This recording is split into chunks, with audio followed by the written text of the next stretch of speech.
हिंद। हम इस वीडियो के अंतर्गत समझेंगे 1 फरवरी 2022 में पूछे गए सब्जेक्टिव 2 मार्क्स का सॉल्यूशन। हम क्वेश्चन नंबर 1 नोट किए हैं। देखिए क्वेश्चन नंबर 1 है सब्जेक्टिव का है, यदि साइन इनवर्स 2x बटे 1 प्लस एक्स स्क्वायर तो dy बाय dx ज्ञात करिए। देखिए कोई भी क्वेश्चन डिफरेंशिएशन हो या इंटीग्रेशन का कोई भी क्वेश्चन है तो सबसे पहले उस क्वेश्चन को क्या मानते हैं, y मानते हैं। y है तो आप fx मान सकते हैं, हम लोग क्या मानेंगे, y मानेंगे।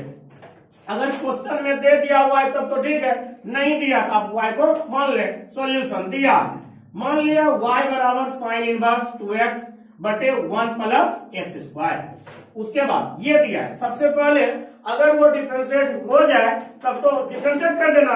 यह सबसे पहले फॉर्मूला के अगर शकल में हो तो फॉर्मूला का शकल लगाकर उसको पहले छोटा करना चाहेंगे। ये सब आपको हम क्लास में डिटेल बताए हैं। और अगर ये सेम क्वेश्चन को सजेशन में देखिएगा, आप उल्टा करके सजेशन देखिए, सेम क्वेश्चन आपका पड़ा हुआ है। चलिए देखिए, तो सबसे पहले ये फॉर्मूला है, देखो बाबू, साइन इनवर्स 2x बटे 1 प्लस एक्स स्क्वायर का फॉर्मूला हम क्या बताया है, 2 tan inverse x, 2 tan inverse x। तो इससे ये क्या हो गया, छोटा हो गया। अब डिफरेंशिएट करिए, तुरंत आ जाएगा।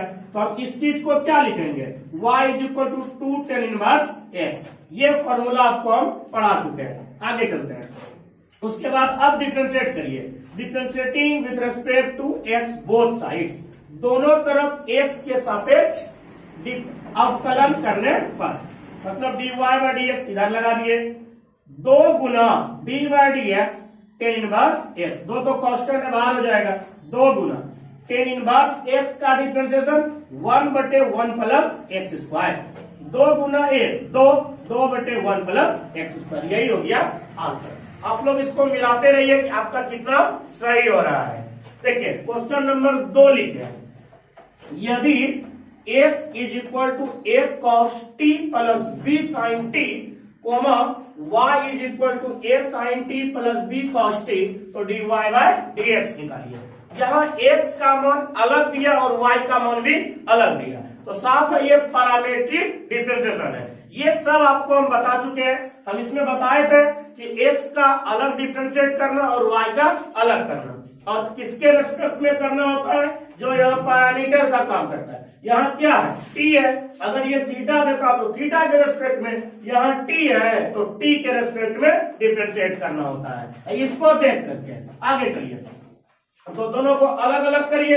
2x और y का मान जब 2 अलग अलग मान दे डिफरेंशिएट में, तभी तो उसी को हम कहते हैं पैरामीट्रिक डिफरेंशिएशन। आइए सर, दिया हुआ है x बराबर a cos t plus b sin t, दोनों तरफ डिफरेंशिएट करिए, किसके रेस्पेक्ट में, t के रेस्पेक्ट में।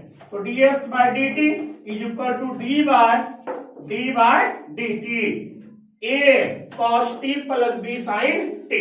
आइए देखो, cos का डिफरेंशिएशन माइनस साइन, cos का माइनस साइन, तो minus a sin t plus sine का डिफरेंशिएशन cos, यानी b cos t, dx by dt निकल गया, उल्टा दिए, b cos t minus a sin t, ये निकल गया dx बाय dt।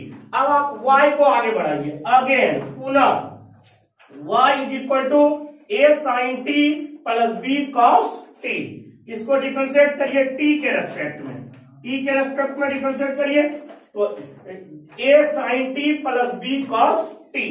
देखो बाबू, a साइन का डिफरेंशिएशन cos t, फिर cos का माइनस साइन, ये माइनस लिख दिया, b sin t, ये dy बाय dt निकल गया a cos t और माइनस b sin t। हमको निकालने क्या बोला है, dy बाय dx निकालने बोला है। नो, अब dy बाय dx को हम लिख सकते हैं dy बाय dt बटे dx बाय dt। क्यों, dt dt कट गया तो बात तो बराबर है dy by dx। dy by dt का मान यहां निकला हुआ है, बैठा दीजिए a cos t minus b sin t, फिर dx बाय dt यहां निकला हुआ है b cos t minus a sin t। तो यही हो गया आपका आंसर। अब इसको एकदम मिलाते रहिए, देखिए कितना आप लोगों का सही हुआ है। क्वेश्चन नंबर 3 लिखते हैं, लिखे integration of root under 1 plus cos 2x into dx। आगे समझते हैं। सबसे पहले डिफरेंशिएशन हो या इंटीग्रेशन, हम आपको बताएं अगर वो फॉर्मूला पे आए उसको पहले हम सरल करना चाहेंगे। सरल इसलिए करेंगे ताकि वो फंक्शन छोटा हो जाए तो डिफरेंशिएट या इंटीग्रेट करने में आसान होगा। तो देखिए बाबू, 1 प्लस कॉस थीटा का फॉर्मूला क्या बताए थे, 2 कॉस स्क्वायर थीटा बाय 2, और ये फॉर्मूला 11th का है ना, लेकिन आपको 12th में भी पढ़ा है। तो 11th बहुत ही इंपॉर्टेंट कोर्स होता है, इसलिए 11th का कोर्स आप अवश्य करें। ये 11th का फॉर्मूला है। आपको चाहिए क्या, 1 प्लस कॉस 2x ना, तो 1 प्लस कॉस 2 थीटा। तो थीटा के जगह पर क्या रखा है, 2 थीटा। तो जहां जहां थीटा वहां 2 थीटा रखा जाएगा।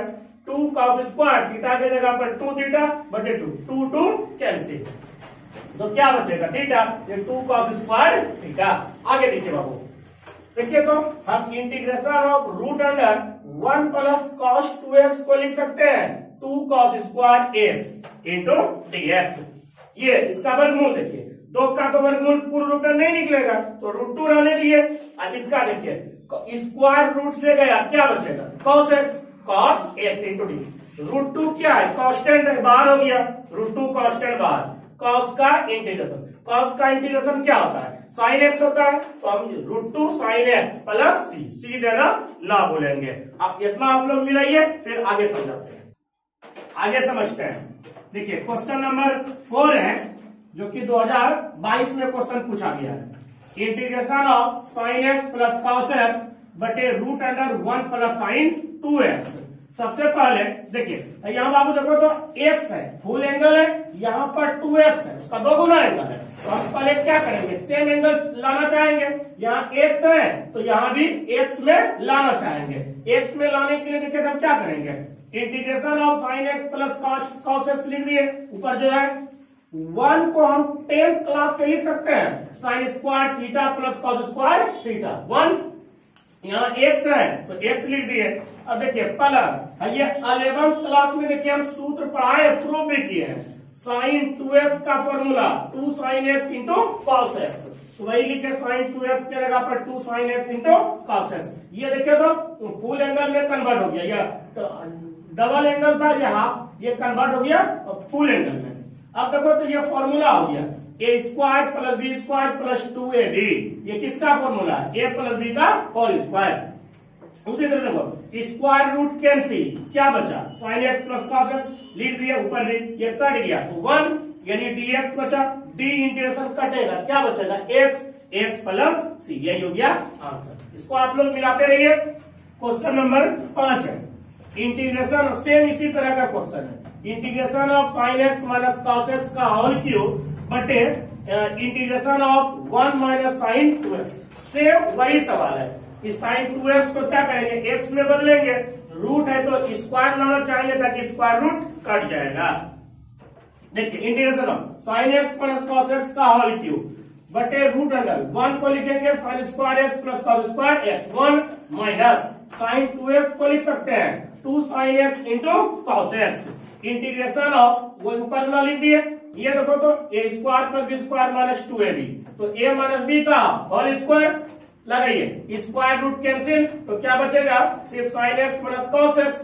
यहाँ 3 पावर है तो a को इससे कटेगा, क्या बचेगा 2 पावर बचेगा ना। आइए तो देखिए क्या बच गया, sin x minus cos x का होल स्क्वायर। अब ये देखो तो a माइनस बी का whole square, a square plus B square minus 2ab लगाइए, ये sin square x plus cos square x का मान 1 minus 2 sin x into cos x, कितना sin 2x। अलजेब्रा है, अलग अलग कर दीजिए, 1 into dx minus integration of sin 2x into dx। ये d इंटीग्रेशन कटेगा, क्या बचेगा x बचेगा सिर्फ, माइनस sin का इंटीग्रेशन क्या होता है माइनस cos x, x का रेट 2x को और x के कोफिशिएंट से भाग इंटीग्रेशन में, तो x को 2 से भाग plus 3 x minus minus plus cos 2x बटे 2 प्लस c। यही हो गया आपका आंसर। इसको सब्जेक्टिव आप लोग मिलाते रहिए, ये सब आपका सजेशन में पड़ा हुआ है। क्वेश्चन नंबर 6 उठाइए, 6 है इंटीग्रेशन ऑफ x माइनस 2 बटे x square minus 3x plus 2। देखिए x ये आपका रैखिक बहुपद है और ये आपका द्विघात बहुपद है। द्विघात बहुपद का दो गुणनखंड, इसका दो को फैक्टर निकालिए, ताकि एक फैक्टर ये निकल जाएगा तो ऊपर ऊपर कट जाएगा सेम सेम। आइए हम एक्स स्क्वायर माइनस, इसको लिख सकते हैं -2x माइनस 1x, -2 माइनस 1 -3 हो जाएगा, +2। इससे x कॉमन निकाले, क्या बचेगा x -2, इससे -1 कॉमन निकाले x -2, ये और ये सेम हो गया। ये सब आप बचपन क्लास में पढ़े होंगे। x माइनस, दोनों में से कोई एक लिखेंगे और एक बार x -1, ये और ये कटेगा, क्या बचेगा 1/x -1 इंटू dx। उसके बाद इसका इंटीग्रेशन नहीं जानते हैं तो इसको नीचे वाला को पुट कर दीजिए, पुट करिए जेड, पुट करने के बाद डिफरेंशिएट करिए x के रेस्पेक्ट में, या x के रेस्पेक्ट में निकालना है, डिफरेंशिएट करिए तो d/dx x -1 is equal to d/dx z। देखो ये अलजेब्रा टूट जाएगा तो d/dx x minus d/dx 1 is equal to dz/dx। ये dx तो कट गया, 1 हो जाएगा, माइनस 1 को कांस्टेंट है, कांस्टेंट का differentiation 0 is equal to dz/dx। तो इधर 1 माइनस 0 कितना 1, अब इसको तिराकोनी गुना करिए, 1 इंटू dx बराबर dz। 9। अब सवाल हम लोगों का यहां रुका हुआ है, तो 1 लिख दिए, बटे इसको क्या मान है z और dx का मान क्या निकला dz। तो integration of 1/z into dz को क्या करते हैं log mod z plus c। तो ये इंटीग्रेशन आपको बताए थे, integration of 1/x into dx बराबर log mod x plus c is equal to log mod है z जिसको पुट किया था यहाँ बढ़ा दीजिए x -1 प्लस c। यही हो गया आपका आंसर। तो आज इस वीडियो में इतना ही आने दीजिए, फिर मिलते हैं अगले क्लास में, तब तक के लिए धन्यवाद।